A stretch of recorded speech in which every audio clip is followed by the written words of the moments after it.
Ritë. Welcome to the fourth installment in a video series on the Ren language. We'll be going a bit off script today and off PowerPoint to teach you about ritë, or the Ren writing system. Ritë uses a cursive script that is written in an abugida.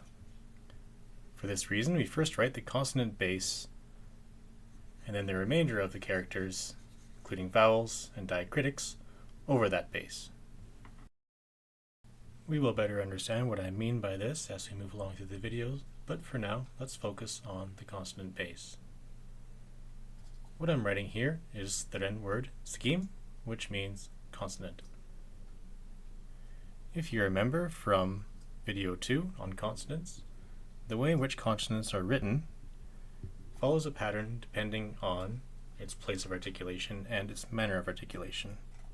So, for instance, any plosive is going to start with this shape. Any bilabial is going to end in this shape. So we can put them together and get the bilabial plosive p. Also have this shape for our alveolars, and this shape, which modifies the first shape a little bit, for our velars.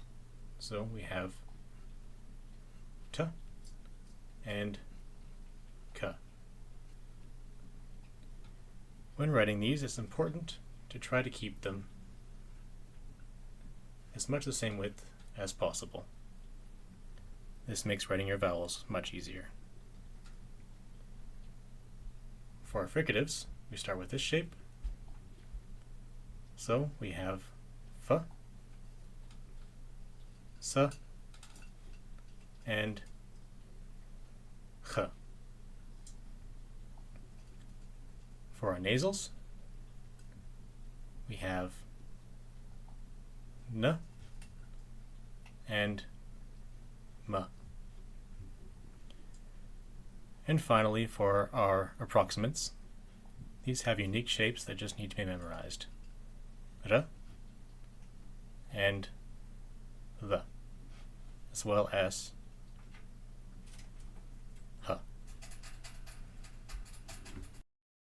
Now at last, we can begin writing full words in layers, starting with our consonant base. This is written from left to right.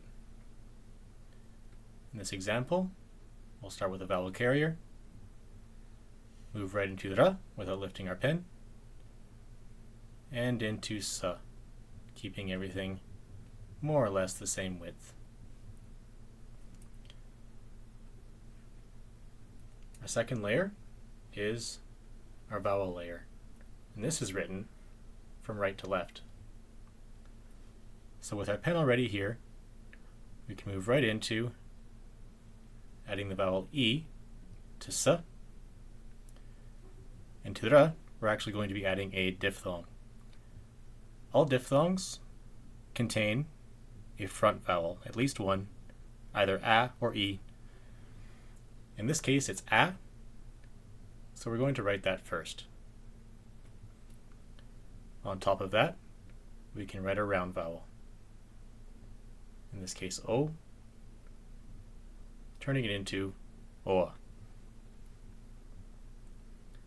And in our vowel carrier, we have the vowel A. Third and finally, we have our diacritic layer.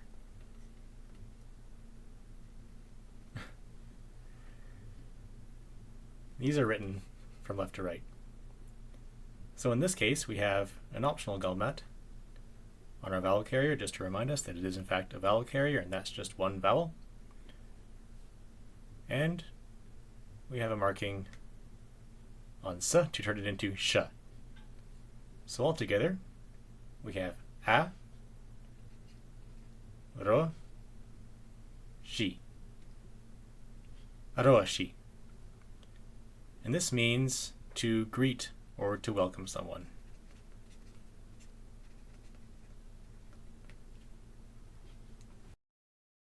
We have a bit of time, so let's do one more example. For our consonant base, we'll have r, we'll have s, we'll have p. For vowels, we'll have a on s and e on r. For diacritics, on p, we'll have both diata and gulmat, turning it into b. Before we translate, let's also write the ideogram for ren, making sure that even though it's a bit more complicated, it's still about the same width as consonants. Altogether we have ri, sa, b, ren. Ri, sa, b, ren. You'll have heard me say this at the beginning of every video. It's a general or formal greeting, and in essence it means that there is nothing that is not ren. So with that, thank you once again for listening and watching. Hopefully I'll have helped those of you who have had difficulties writing in ritë. If you're still having problems or just have a comment to leave, do be sure to leave it. I'll do my absolute best to help you out. Thank you again, and I wish you all the best on your journey.